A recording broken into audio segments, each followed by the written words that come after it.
Well, welcome to episode 35 of the Trainer's Bullpen, our final edition in our How We Learn to Move series with Dr. Rob Gray. Rob Gray is a psychology professor and research psychologist with a focus on perceptual motor control in driving, aviation, and sports. And he also hosts the Perception Action podcast and is the author of two best-selling books on the acquisition of movement skills, How We Learn to Move, and Learning to Optimize Movement. Rob also serves as the skill acquisition specialist for the Boston Red Sox. In this interview, Dr. Gray discusses key aspects from chapters 7 and 8 of his book, How We Learn to Move. Rob provides insights on how coaches and trainers can consider the constraints-led approach as a new way forward in facilitating the development of adaptability and decision-making in our officers. Further, Rob discusses the importance of understanding the kinetic chain and how that relates to the manner in which we set up movement drills, and also how the conditions of the original learning environment are so important for creating resilience and stickiness of our performers' skills. Additional topics covered in this interview are the importance of destabilization, self-exploration and self-organization, how to amplify information in order to invite affordances for action, structured variability is a critical aspect for motor learning, and the critical need for perturbances during learning, which is a concept pretty much completely at odds with current law enforcement training. This interview contains practical insights on how trainers should understand and apply aspects of the constraints-led approach in order to help our officers develop the critical cognitive and physical skills that they need on the street. Dr. Gray, thanks for joining us again on the Trainer's Bullpen. My pleasure, Chris. Thanks for having me. Absolutely. And so we're picking up in our series. This is now the fourth. We're going to be looking at chapters 7 and 8 from your book, How We Learn to Move. We've been progressing through that and learning a lot of great information that law enforcement trainers can take from the world of ecological dynamics and the constraints-led approach and apply those to their training methodology. So we're going to look at chapters 7 and 8 today, Rob. Chapter 7 in your book is titled New Ways of Coaching, Part 1, the Constraints-Led Approach. And then we'll go over to Chapter 8, which is New Ways of Coaching, Part 2, Differential Learning. So let's start with Chapter 7, the Constraints-Led Approach, Rob. When you started this chapter, as I read it, you began with a performance problem, and you gave an example from baseball. And your purpose in doing that, I think, was to introduce us to a very important concept in movement skill called the kinetic chain. Now, can you describe what is the kinetic chain and why is it important that trainers and coaches understand what that is? Yeah, so in almost all of the skills we perform, well, in some way, we're transferring force, right? Very common to transfer force from the ground into a ball, a bat. And the kinetic chain is what allows us to do that effectively. So if you think of each of your major body parts as a link in the chain, and the force is traveling through the chain from one end to the other. The kinetic chain is basically how effectively they link and connect to each other. Okay, so that's interesting. I recently read a study where they looked at a draw stroke of a officer drawing their firearm from the holster. And what I found fascinating about that is when you just watch an officer perform that movement, like visually, 95% of that movement or more visually is in the arms, in the shoulders, in the arms that's making that movement. But they had put sensors all over the body. And what they found is even before the arms began to move, the spinous erector muscles began to fire, the opposite quadriceps began to fire, and even the muscles in the foot began to fire. And so would that be an example of like the kinetic chain, understanding the whole movement pattern fires and moves together? Yeah, I think so. I think it's a bit different because you're probably preparing to brace for the force you're going to get rather than transferring it. But yeah, it's the same idea. Okay. And so then would it be important for coaches or trainers to understand the kinematics or those biomechanics of the movement that we're training. So do we need to have an appreciation of what is the kinetic chain actually doing during the movements that we're learning? Does that feed into how we would design the training environment? I think so. I think you don't need to be, I don't need to have to be a biomechanist and understand it on a super deep level, but I think understanding kind of the basics of the movement you're coaching for sure is useful. Okay. All right. And so you mentioned that the idea of efficiency and power and speed. So if we fail to understand how the kinetic chain works together, you mentioned something about the possibility of injury, a higher probability of Mhm. injury, and how that affects the training that might produce more injuries in training. Can you expand on that? Yeah, part of the function of like the kinetic chain, right? Is you're transferring you're absorbing force in the big muscles of your body that can handle it. And you're moving it out into the smaller muscles. So if you don't keep the kinetic chain intact, you can put a lot of force into muscles that and parts of the body that can't really handle it, and that could be cause injury. Yeah, whether it's your knee or your elbow or whatever. That's the problem with kind of breaking the chain. Okay. And so if we try to isolate in training, if we try to isolate movements like artificially, so let's say, for example, if I'm teaching an officer how to strike an elbow strike or a fisted strike with a lot Mhm. of speed and power, if I am isolating just one aspect of that movement, so I'm breaking the kinetic chain because I want to focus on just one aspect of that movement, would that wouldn't be conducive then to transference in the real environment?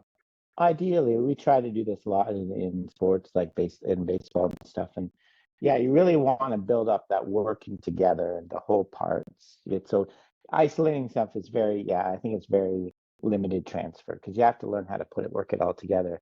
And the only way you can do that is by practicing that.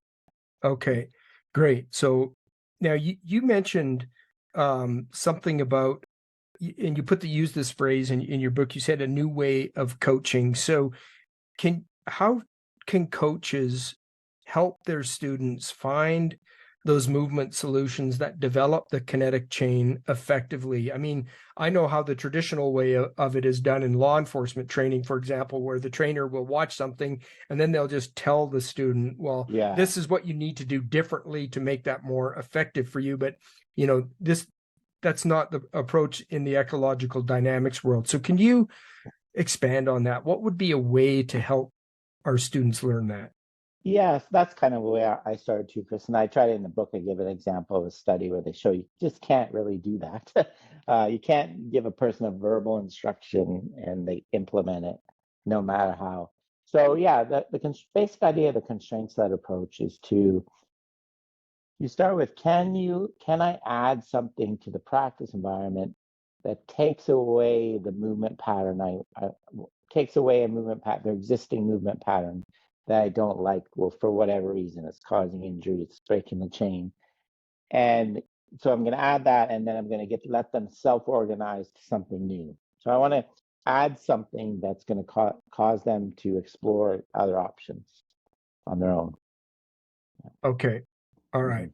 And so now in your book on pages 96 to 98, you talk about the relationship between pressure and performance. And in that section, you also mentioned the term choking in Mhm. relation to these concepts. So Rob, can you talk to us about the effect of pressure on performance and how that relates to this idea of choking?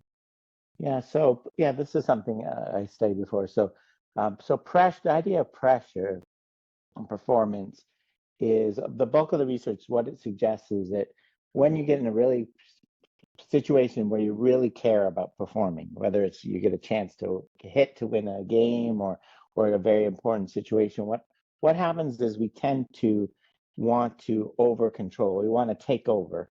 We want to make sure everything's working and doing what it should. my knees are bent the right amount, I'm moving in the right way. So we try to think about all the details of the movement that were going on. And what research shows is that this is very counterproductive, right? You get kind of, sometimes we call it paralysis by analysis, right? You're trying to over control and analyze all that you're doing instead of just letting it flow and self-organize on its own. Okay, and would that also be tied to attention, internal Yeah, versus external yeah, attention? yeah. So your attention gets pulled internal, and that's kind of the main explanation of that people think causes choking, right? You when you're internal, you don't perform as well, and you fail, you miss the free throw or the short putt, and you fail under pressure. Yeah. Okay, so then if we're looking at transferability and adaptability in the real world, then would it be correct to say the training environment, so the language that coaches and trainers use and would be to try to get our students to remain in an external focus of attention during training? Yeah, I think yeah, for sure.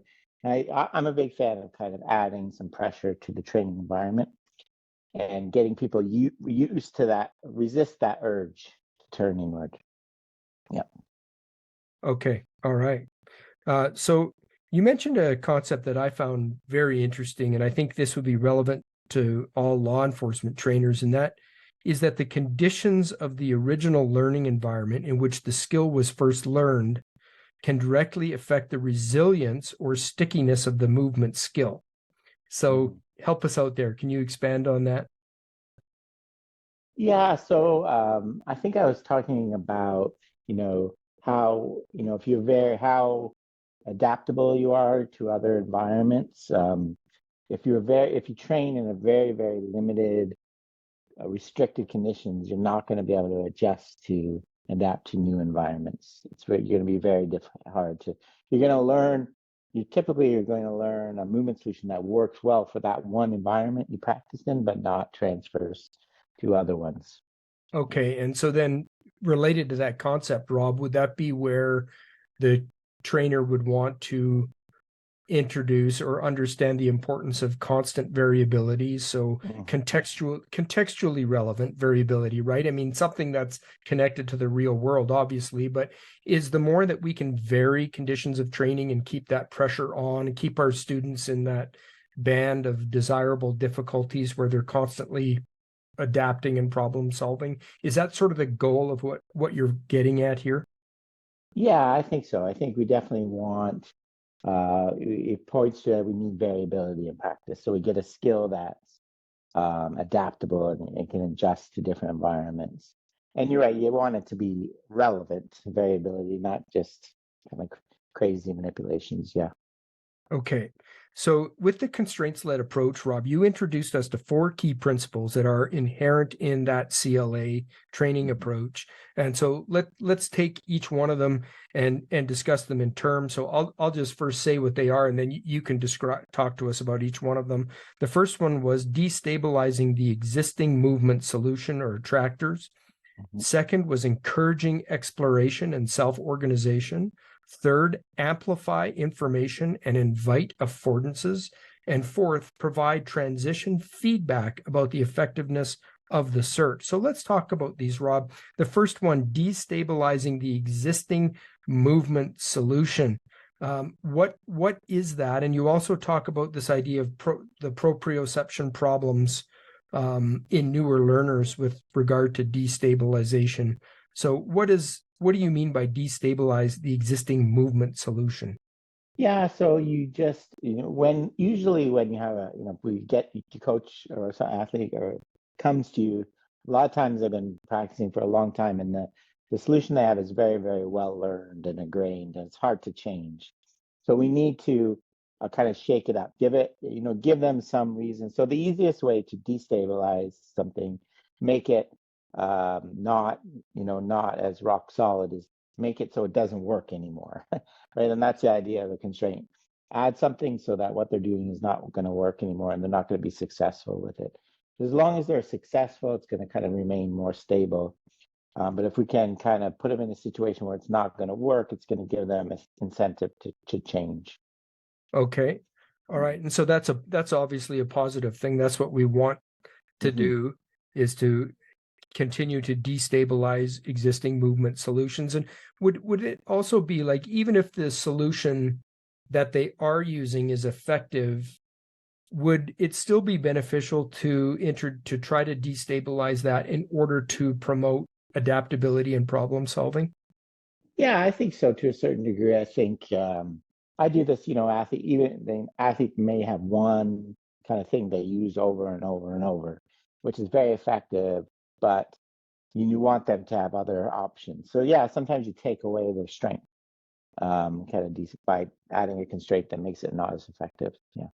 Yeah, and an example of that maybe, and I'll give this example, and you can tell me if this would be sort of a hit the mark on this. But I Hmm. remember we had a recruit once in the academy who was quite skilled on the ground, but I noticed that he only ever had one move to escape a mount position. Hmm. And so when I got on the ground with him and I got him in that position, I knew what he was going to do, because he was like a one-hit wonder of trying to Hmm. get out of that. And so I used a move to take away that solution from him, and he couldn't adapt because Hmm. all of his training, he had been successful all the time at using that one technique to escape that. And so that occurred to me, and that didn't come to my mind until I was reading your book on this point. But I was like, I wonder if that, that's a reason why, as in coaching, we should always try to push our performers to have to solve new problems that, the Hmm. previous movement solution now is not going to work in this environment, and you have to find a new solution. So would that be sort of Yeah. an example of that? For sure, that's an excellent example. You're right.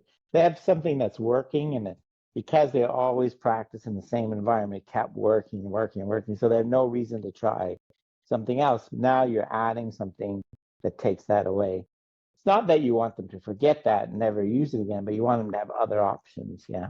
Right, right. Mhm. Okay. So the second one was encourage exploration and self organization. So I think this is sort of tied to the first one, but Yeah. maybe you can expand on that. Yeah, so when you add a constraint, in baseball, a constraint kind of constraints we had different bats of different weights, length. We're gonna give you a constraint. Critically, what you're using, or what you're doing is not working anymore. Critically, we're not going to tell you what to do instead. Right? We're going to let you figure it out. Let you kind of explore, encourage you to find a solution that works instead. So that's really, really key part of it. We're not just going to tell you what to do instead. Right. So is there a role then and is that where transition feedback comes in, about helping them understand the effectiveness of how they searched for new solutions? Yeah, Because that's right. what if they can't find a better or more efficient Yeah. solution? How does Sometimes feedback? the idea of transition feedback is Carl Newell. So transition feedback tells you basically, are you going in the right direction with your search? Are you headed in the right direction? So sometimes you can add that. Sometimes it's very hard to have that in your situation. Yeah, you do get people that they never can find an effective one. And that's where, I try to add a different constraint or something else to kind of push them. But yeah, that's the idea of that, to try to give them feedback and to tell them, are you going in the right direction? Okay, and then the last one of the four was amplify information and invite affordances. So Mm. what are you getting at with that? Yeah, so a constraint, when you add a constraint, it can kind of point to highlight different opportunities and different opportunities for action, which what affordance is. Um, whether it's passing or shoot, all these, so you can kind of emphasize those things based on how you design the constraint. Okay, and so amplifying the information as a coach then would be, you're amplifying the information that you want your student to be able to detect and pick up on, Yeah. right? Mhm. Which would then lead them to that affordance, that opportunity for Yeah, action. for sure. Yeah. Okay. And a And good example is like reducing the size of the area, whether it's a small side game or fighting in a smaller area. You get the information about interpersonal distance and things is going to be way stronger because they can't, get away from someone as easily. Right, Yeah. absolutely. Okay. So I also want to ask you about this concept of structured variability. And it seems to me, Rob, that this is a very important aspect of the constraints-led approach. Can you talk to us about what structured variability is and how is it necessary for motor learning? Yeah, so I think constraints that approach is you kind of that what they're doing is not going to work in all these situations, and you want to push them somewhere else. So you're kind of shaping their search, as opposed to the next step, differential learning, which is completely random. So that's the idea. Yeah, it is really important. I think um, it allows kind of for a kind of a logical way to think about it. I think. Yeah. Okay. And now you mentioned this idea of small-sided games, or you just used that phrase a moment ago. So I want to talk to you about that because you do mention it quite a bit in the book in chapter 7, the importance of small-sided games. So first of all, what are small-sided games conceptually? How would a coach or trainer know what a small-sided game is? And then maybe you can provide a couple of examples from the sports domain on how small-sided games are used. Yeah, so sometimes technically it's small-sided and conditioned games. So basically it's taking a full game like soccer or basketball, 5-on-5, 11-on-11 or whatever, and reducing the number. So play 5-on-5 or 2-on-2 instead. And also usually involves a reduction in the size of the playing area. You could also change the rules, and there's lots of different things people have done. But the idea is to kind of give people more touches, more interactions with people than you get on a full team game. Yeah. Okay. So, as an example, in combative training, one of the things that I've started to do since reading your book Hmm. is when I'm teaching takedowns, for example, I will use what I think are small-sided games, if I understand it correctly, where I will put these cones down on the mats. So because when two students train on the mat, they usually have 64 square feet Yeah. of movement to be able to perform a takedown. And so I will first cut that in half with some cones. Hmm. And then now they have to perform they have to disrupt balance within that. They're constrained within that environment. And then I have them all teamed up across the mat. So they'll spend I'll give them about 15 seconds or 20 seconds to immediately try to disrupt balance within that environment. And Hmm. then they switch to another partner. So now they're working with a different student. And again, they've got 10 or 15 seconds to disrupt balance. And then I can make that environment even smaller with the cones. I can change lighting, but I'm just trying to gamify it and Yeah. try to get them a lot of exposure to those types of movements with different people in a constrained space. Would that meet the definition of a For sure, small-sided yeah, game? for sure. I think in that case you're reducing the size of the area, and taking away some of the options for how you get away and move and challenge them to come up with new solutions. Yeah. Okay, great. So let's look at chapter 8 now. We're going to get into new ways of coaching, part 2, differential learning. So, Rob, for police trainers, our primary goal, of course, is to develop exceptional performance by officers, especially when they confront adversaries in time compressed, ambiguous, and high consequence events, those conflict type of encounters on the street. So, in the introduction of this chapter, you caught my attention when you quote movement expert, and I'm probably going to butcher his name, Wolfgang Schulhorn. Did I That's get pretty that good. right? Yeah, yeah, that's Okay. good. All right. Wolfgang Schulhorn, who said, if we want to have extraordinary performance, we need to train extraordinarily. And so you then went into a discussion on differential learning and its role in the development of extraordinary performance. So, Rob, talk to us about differential learning. What is it, and how does it relate to the constraints-led approach? Yeah, so yeah, Wolfgang Schulten is the developer of differential learning. So yeah, differential learning. So in both they have the commonalities between the constraints-led approach and in differential learning is we want you to self-organize and explore and have multiple solutions. Constraints-led approach, we're kind of stopping you from using the one you're using now and pushing you to a different one. Differential learning is really purposely getting you to try a whole bunch of different ones.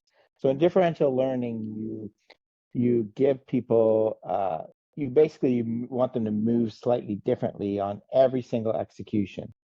So you tell them, okay, in this one, I want you to do this, your feet together, then your feet apart, then with one eye closed, then with one arm up. So you're getting them to explore the movement space by having them deliberately try different things. Yeah.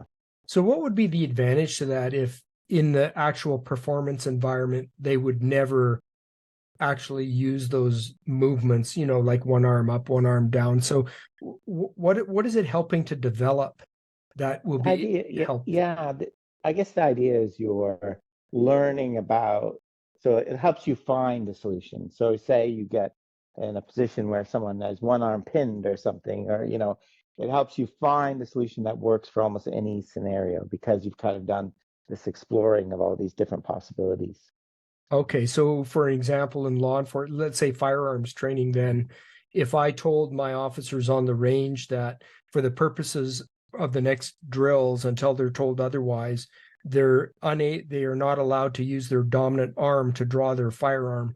So now they have to find an alternative way to get their firearm out of the holster, which of course is using the non-dominant arm and learning a movement solution to be able to get that out. Because sometimes, like often for officers, the first indication that they have that they're in a gunfight is the fact they've already been shot, and they may well be shot, and they may take a round in the shoulder through the humerus that damages that dominant arm. So they need to be able to have a movement solution without the use of that dominant arm. Would that be an example of differential learning? Yeah, sort of. I think, that's a situation where it would help. Differential learning would definitely help that. Um, that's that's closer to the constraints-led approach, right? I've taken away one solution, your dominant arm, and pushing you towards another one. Differential learning would be more if I got you to try, shooting with your non-dominant arm, and then a whole bunch of other variations of it. Yeah.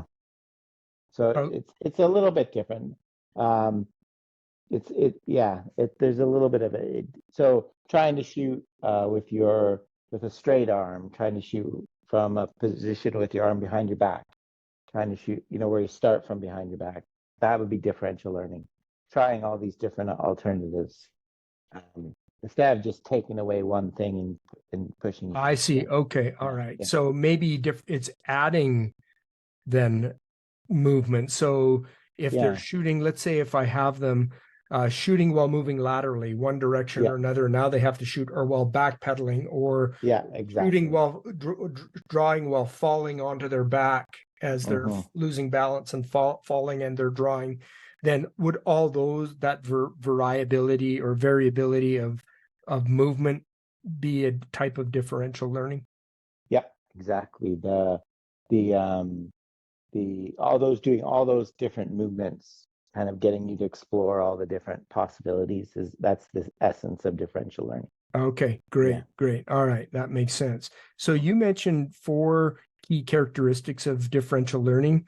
You said, the first one is called adding random variability to the practice environment to promote stochastic resonance. So that's quite a handful or mouthful. So first, I know when we did chapter 2, I think it was, you briefly spoke about stochastic resonance, but maybe can you remind us again, what is stochastic resonance? And then tell us, how does it relate to this idea of adding random variability? Yeah, stochastic is just a fancy word for random, right? So we're going to add random variations in the skill. So, not purposeful ones like the constraint-led approach. And resonance is the term comes from physics. If you get things right, it means pull something out. So the idea is through random noise we can pull out the more effective movement pattern. Okay, all right. Yeah, and so it's a tricky idea. Yeah. So the idea here then is if we're adding randomness and variability Mhm. to the practice environment, right? In order to sort of promote Yeah. I differential often learning. say, Wolfgang Schulten doesn't really like when I say this, but I often say that differential learning is kind of variability for variability's sake. It's just adding random things going on, and you have to adjust to them. Okay. All right. Okay. And so then the second one in differential learning, one of the key characteristics is perturbing the system, not getting the performer to move in practice like they will in the game. And so once again, that seems a little bit maybe paradoxical to me from a traditional motor learning Yeah. background, but how would we perturb the system and what would be the benefit of that? Yeah, so I guess all your examples like falling down, off balance, person might never actually encounter those, but the idea is through being able to respond in those situations is going to help those and everything, and it's going to help them find the solution for whatever unique scenario they're in, even though it might not be exactly what they practice. Okay. Yeah. And is that because, Rob, like, is it the skill of just adaptability and problem solving that we're working on there? Yeah, So whether or not the movement is ever accomplished in the real world, but is it teaching some inherent ability to yeah, transfer and problem for solve? sure. Yeah. So I'll give it like in a baseball example. We have baseball pitchers throw smaller than normal balls, like their diameter is smaller, and their weight is heavier or smaller. Right? They're never ever going to have to do that. Right? They're not going to suddenly introduce smaller balls, but that ability to adapt your motor program to solve that new problem I gave you is what allows you to find a solution that actually you might need. Yeah. So the idea is we can't really predict every possible solution condition you might, or constraints you might face. So by giving you these kind of fake ones, we're going to teach you how to be a good problem solver. Yeah. Okay. All right. And the third one is allowing the performer to gain information about the solution space that can be used in future performance. So what do you mean by this phrase and how do we create conditions that would encourage this behavior? Um, so I guess the idea is you're learning the relationship between your movement and the outcome. What happens. How do I play a tennis ball with one hand behind my back or whatever? You're learning, um, that kind of extreme condition, and it helps. The idea of you can find things in between that are more reasonable. Yeah, that makes sense. Okay. All right. And the fourth one, lastly, in the characteristics of differential learning is creating the optimal level of noise for the individual performer. So, and you state that noise relates directly to the concept of variability that we've Mhm. already discussed. So, what is the optimal level of noise or optimal level of variabilities? Because I can imagine trainers are wondering, well, as I'm introducing all of this into my training environment, how do I know I'm not overdoing it? How do I know I'm Yeah. not underdoing it? What would be a signal to me as a coach or trainer that I'm kind of hit the sweet spot for introducing variability? Yeah, so this is it kind of applies to a lot of different methods, not different, just differential learning here. But yeah, yeah, that's exactly it. We don't want to overwhelm a person, especially when you have a less or skilled or a novice. They're going to bring their own variability. They're not consistent, right? And if you throw in a ton of extra on top of that, it's going to be a little chaos. So the idea is we want to probably start with less and build as the person gets, like, more and more experienced person is going to be more and more consistent. So we can add lots of practice variability. So I generally use, this is something I talk more about in my second book. I generally use kind of the idea of the challenge point. We want, 70 to 75% success rate. That's how we know we're hitting the right kind of amount of variability and things, right? If we have too much, they're going to be way below that. You might want to dial it back a little. So for novice tennis player, teaching person to play tennis, you can do less variability in the serve direction and the serve speed, right? You can keep it small, that variability smaller until they reach a certain level of performance, then you can increase it. But if the person shows up and they're quite good already, then you can increase your practice. You don't want them to be perfect or they're not, developing at all. Okay, so with combat shooting, then, for example, on the range, where if I have shooters that are performing at, say, 70-80% performance level, that would be a signal to me as a trainer then that I should start introducing more, I guess, noise or variability into the Yeah, system that's to try probably, to you're probably challenge right them. at the right level, but if it's much higher than that, yeah, varying the distance of the target, the angle, the position they're starting, all these things you can play with. Um, yeah, that's kind of how I would Right, do it. right. Time Mm. pressures, lighting, all that type of, Yeah, yeah, yeah, for sure. Yeah, basically they have to be ready to handle it. You don't want to throw all that at a clean novice shooter; they're just going to fail, right. and it's not going to be useful for anyone. Yeah. Okay. And so I think, is that what you meant when you mentioned, because I think you kind of gave an important caveat with regard to introducing variability, and you stated that one must consider the performer's perception of their acceptance of making mistakes in Mhm. practice. And so I think this is really important. For So sure. Yeah. what do you mean by that? What is the acceptance of the performers, or their perception of their acceptance of making mistakes? Yeah, this is something I experience a lot in my sports. I agree it's really important because a lot of performers are used to being successful every time. I think that's what they should see in practice. They should hit the ball hard every time, and they think there's a scout watching them, and they don't want to fail. They don't want to look bad in practice. So you have to kind of, as a coach or a trainer, you have to set the stage. We're gonna push the conditions. We're gonna make you fail because that's when you get better by failing. But you have to kind of set the stage that to get them to accept that, or they're going to struggle with it. Mhm. Rob, in law enforcement, largely we have a culture that does not embrace Mhm. error or mistake in training. We look at mistakes as failure. We often have students that are terrified of making a mistake because they think the trainers are constantly evaluating them and grading them.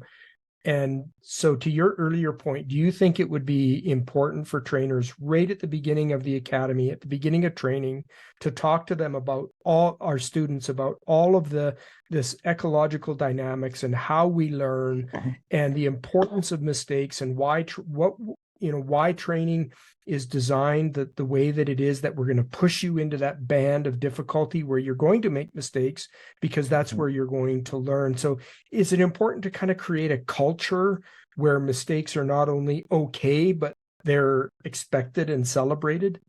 100%. Yeah, I do a lot of that myself. There's the technical term is sometimes called psychological safety. Like people feel safe to make mistakes and fail. Yes, I think as a coach, you really have to set that's the culture of our training is going to be. You're not going to be successful every time. We're challenging you. We're going to make, sometimes we say we're making it harder in practice so it's easier in competition, or we're going to make you fail in practice so you succeed in competition. Anything like that along those lines. Yeah, Right, that's what I right, try to do. right. Yeah. And one of the Mhm. phrases that we sometimes will use in law enforcement training is, you're going to sweat hard in here so you bleed less out there. Yeah, I like that. Yeah. Yeah, it kind of goes against what you were talking about before is this idea that perfect practice makes perfect. Right, That if you look perfect in practice, you'd be perfect. But we know that we make this distinction in motor learning between performing and learning, right? Performing is looking good now. Learning is doing something that's going to make you better in the future, which requires you to fail sometimes. right, right. And I mean, and that's our goal as law enforcement trainers, is not to make, Yeah. well, we don't have a bunch of judges putting up cards in the training room, oh, you Mhm. did, you got a 4.9 on that takedown. Yeah. It Yeah. it we it often, if training looks ugly because we're pushing our students and they're Hmm. problem solving and making mistakes, that you likely is going to result in better performers out in the real world where they encounter For those sure. problem When it situations. counts. Yeah. Yeah. Yeah. Hmm.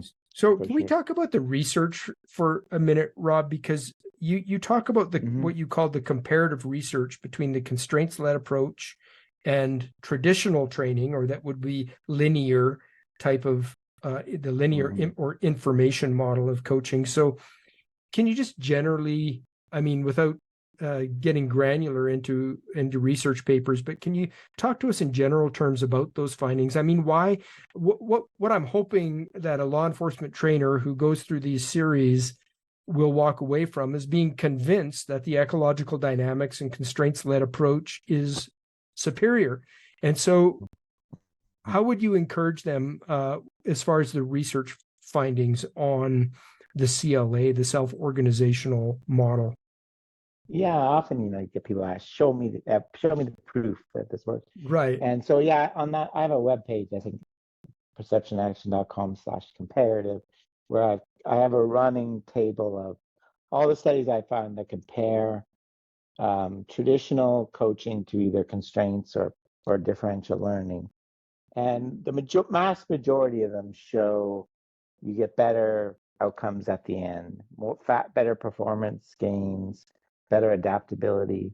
So there seems to be, to me, pretty convincing evidence in favor of this approach. Okay. And once again, that's at Most of them, sorry, I was just going to ask, you mentioned your website. Can you just give us that link again? Yeah, I think it's perceptionaction.com/comparative, I think. Comparative. Okay. Yeah. So a lot of these studies, what they'll compare is traditional coaching where the coach gives the athlete, here's how you throw a punch, versus where they use constraint-led approach or differential learning, and they'll directly compare them and see who shows the bigger gains at the end of practice. And like I said, I think there's 16 studies, I think, up there, and I think 80% of them at least are showing better outcomes for the differential learning and constraints-led approach.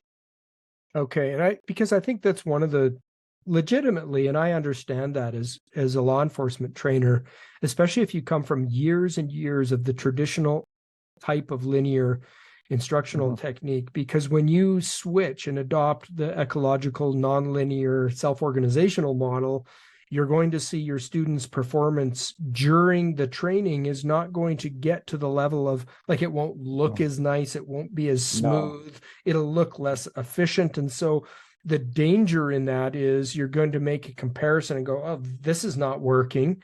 Yeah, for sure. Because you have so much your own implicit bias of your previous training. But like, to your point, really our eye should be on the long game, and the long game is retention and transfer into the real world in those novel environments. And to your point, so that's where the research shows the superior effects, right? Is where it counts. Yeah. Yes. The long term. Oftentimes, if you look at during acquisition, not all of the studies show you people are a little bit worse while they're training. Sometimes you see that. You expect that because they're exploring and still figuring things out. Right. Okay. So you talk also about the importance of adding variability or randomness in practice as it relates to the development of adaptable performers. And you state this, Rob, you say low outcome variability, that is successfully repeated outcomes, requires significant movement variability in practice, and that variability needs to be introduced right at the beginning of new skill acquisition in order to encourage exploration of the perceptual-motor landscape. So that's a whole bunch in that. But why don't you unpack that for us? So first of all, can you tell, what do you mean by low outcome variability? You're talking about the performer's ability to reproduce the desired outcome, the desired goal. Is that right? Yeah. So in basketball, I want to be able to hit a shot, make a basket, whether I'm on the run, whether someone's in my face, whether I'm this side of the court, that far away. So I don't think anyone will deny, right? Almost any domain requires you to perform under lots of different constraints and conditions. But you can't just do one thing and have the same thing, right? So we know in order to succeed in those, you need to be able to come up with, have solve lots of different problems. Yeah. Okay, right. And the traditional way that we do it is we'll teach you the fundamentals. So we teach you how to do it in very restricted conditions. And then we'll try to teach you how to make adjustments to different conditions, where I really think it's much, and the evidence points to it's much better just to start problem solving right away, right? Let's just give athletes different problems right away. And instead of worrying about teaching them how to do it, getting it down under these really restricted conditions. So. Rob, that is probably the number one question or stumbling block that I get from trainers during the methods of instruction course is we encourage them to introduce variability early on, that contextual relevance early. It's almost like they've got the mindset is, well, no, they've got to get the fundamentals down first before we do that. And so it's trying to break that old paradigm of no, and I think this is what you were getting at here, where you said at the beginning of new skill acquisition. In other words, we shouldn't be waiting until some mythical level of repetition ability before we start introducing variability. Is that right? Yeah, 100%. And that's kind of the biggest stumbling block I get to when I talk to a lot of coaches. I like this idea of self-organized variability after I taught them the fundamentals. So, but I think we need to kind of move away from that as much as possible. Right. Okay. So, Rob, that's chapters 7 and 8 from How We Learn to Move. Do you have any? Are there any questions you wished I would have asked you? It's your book, it's your chapters, Rob. Is there any other information you want to pull out to talk to? No, I don't think so. I think we captured captured that well. Those are, I think, pretty important ones because they're introducing the new methods for it's really getting more applied after some more theoretical things. No, that was great. Okay. Well, and to the note of encouragement to our listeners, I would really ask that you consider, if you haven't already, pick up a copy of How We Learn to Move, A Revolution in the Way We Coach and Practice Sports Skills, and work your way through that book as you work through these series on the trainer's bullpen. And then pick up a copy after that of Learning to Optimize Movement, Harnessing the Power of the Athlete-Environment Relationship. And Rob, I want to thank you again for making all the time to help us understand constraints-led approach, ecological dynamics. I know that is your world there at Arizona State, and we really appreciate your work, and not only your work that you do, Rob, in the sports world, but your willingness to step in to a new domain which is law enforcement training, and to help our law enforcement officers be better, to help advance public safety and to make the relationships between the law enforcement and the public they serve better. So thank you for your willingness to do that. Oh, my pleasure, Chris. Thank you.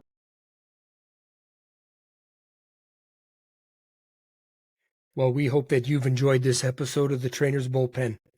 And as always, our encouragement to you is that you would reflect deeply about the critical aspects of this interview and how you can apply the principles that you heard to advance your training and make your students more effective and adaptive performers in the real world. As a reminder, all of the research papers, as well as the other links, are available to you over at the Trainer's Bullpen website at trainersbullpen.com. Thank you for your dedication to advancing officer and public safety.